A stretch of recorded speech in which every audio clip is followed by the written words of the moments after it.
Assalamualaikum warahmatullahi wabarakatuh. Perkenalkan, nama saya Renaldi Putra Afidris dari kelas TI 5D. Saya akan mempresentasikan tentang OSI layer. Apa itu OSI layer? OSI layer adalah akronim dari Open System Interconnection yang merupakan referensi abstrak berupa kerangka konseptual untuk mendefinisikan sebuah standar jaringan komputer. Setiap komputer dalam jaringan memiliki cara berkomunikasinya masing-masing. Komputer bermerek A memiliki bahasa sendiri dan hanya bisa berkomunikasi dengan perangkat lainnya yang bermerek sama. Hal tersebut juga terjadi pada sistem jaringan, di mana pertukaran informasi antar jaringan tidak bisa terjalin dengan baik.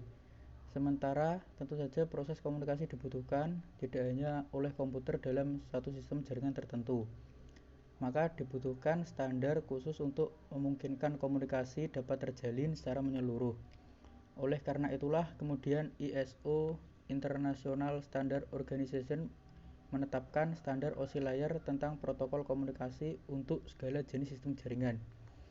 Dari sini dapat disimpulkan bahwa OSI layer adalah sebuah konsep yang memungkinkan pertukaran informasi terjadi antara berbagai jenis sistem komunikasi komputer dengan menggunakan protokol standar yaitu TCP/IP. Protokol sendiri merupakan format aturan tentang proses pertukaran informasi antar komputer menggunakan TCP atau Transmission Control Protocol dan IP, Internet Protocol. Sementara IP adalah sistem alamat dalam jaringan internet yang dihubungkan oleh TCP. Terdapat 7 layer, yaitu 1. Physical layer, yang kedua data link layer, yang ketiga network layer, yang keempat transport layer, yang kelima session layer, yang keenam presentation layer, dan yang ketujuh yaitu application layer. Fungsi OSI layer.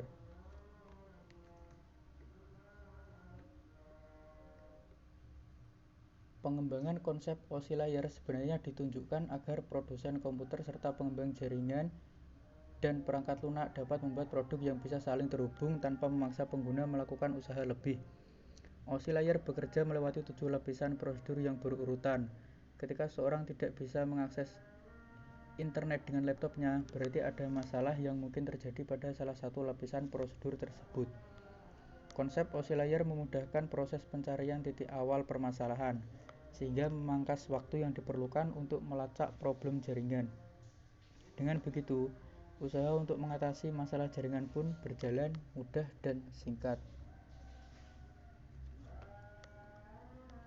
Untuk layer pertama yaitu physical layer. Lapisan paling dasar dari ketujuh OSI layer bertanggung jawab mentransmisikan data dalam bentuk bit stream. Physical layer mencakup segala piranti pertukaran informasi yang dimiliki oleh dua perangkat yang melakukannya, termasuk kabel dan tombol-tombol. Kedua yaitu data link. Pada layer ini, data diterima dari network layer berupa paket yang kemudian dienkapsulasi menjadi frame dengan memberikan layer-layer header dan kemudian dikirim ke physical layer untuk diteruskan ke penerima. Pada penerima, layer ini mengubah byte menjadi frame. Frame header akan dilepas atau dikapsulasi, kemudian dikirim ke network layer menjadi paket. Ketiga yaitu network. Layer ini berfungsi untuk mengantarkan paket ke tujuan yang dikenal dengan routing. Layer ini juga mengontrol paket yang akan dikirim ke data link layer dengan cara mencari rute yang paling mudah dan cepat. Keempat yaitu transport layer. Transport layer berperan sebagai penanggung jawab kiriman pesan antara dua perangkat, mengambil data dari layer sebelumnya dan meneruskannya ke lapisan berikutnya, sekaligus memastikan bahwa data tersampaikan dengan baik. Lapisan ini juga bertanggung jawab mengendalikan alur komunikasi antara dua perangkat yang kecepatan internetnya berbeda agar dapat saling mengoptimalkan.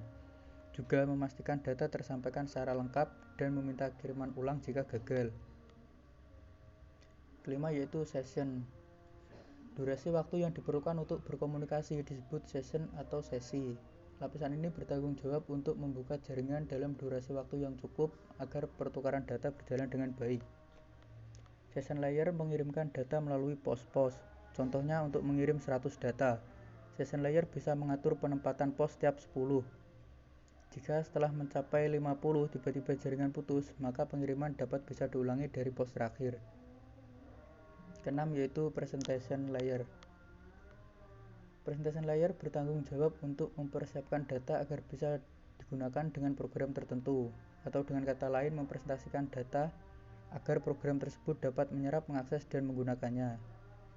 Presentation layer berperan sebagai penerjemah bahasa komunikasi yang berbeda antara dua perangkat komputer, melakukan enkripsi data dari perangkat sumber, lalu mendeskripsinya pada perangkat penerima.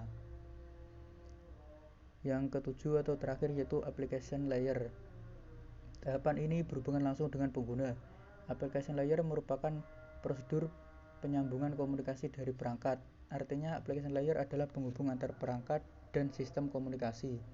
Contohnya saat mengirim surel program email seperti Gmail, akan memulai komunikasi dengan jaringan sebelum pesan bisa dikirim.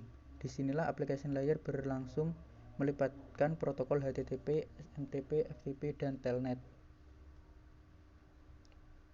Berikutnya yaitu cara kerja OSI layer. Prosedur OSI layer berlaku baik di perangkat pengirim maupun perangkat penerima. Artinya, data dari perangkat pengirim akan melewati layer 1-7 sebelum sampai perangkat penerima. Data tersebut masih harus melewati 7 layer yang sama tapi urutannya terbalik. Suatu ketika Anda menggunakan aplikasi pengolah pesan atau surel kepada teman, selesai mengetik, Anda menekan tombol kirim, lalu aplikasi pengolah pesan akan memanggil application layer untuk memilih protokol. Dalam hal ini SMTP karena kita akan mengirim email untuk menyampaikan data. Presentation layer terlebih dahulu menempatkan data dan meneruskannya ke session layer untuk memulai proses pengiriman. Kiriman diproses oleh transportation layer dalam bentuk segmen, kemudian dipecah lagi dalam potongan-potongan kecil pada network layer. Kemudian network layer menyampaikan adanya potongan-potongan data ke data link layer. Di data link layer ini, data tersebut masih akan dipecah-pecah kembali agar bisa dikirim melalui perangkat keras pada physical layer. Physical layer mengonversi data ke dalam bentuk bit stream lalu diteruskan melalui media fisik seperti modem, kabel, atau perangkat konektivitas jaringan lainnya. Perangkat inilah yang pertama kali menerima paket bit stream data di alamat email teman Anda. Email kiriman tadi masih harus melewati 7 OSI layer lagi sebelum teman yang dikirimi email dapat membacanya seperti biasa. Namun kali ini prosesnya berlangsung secara terbalik.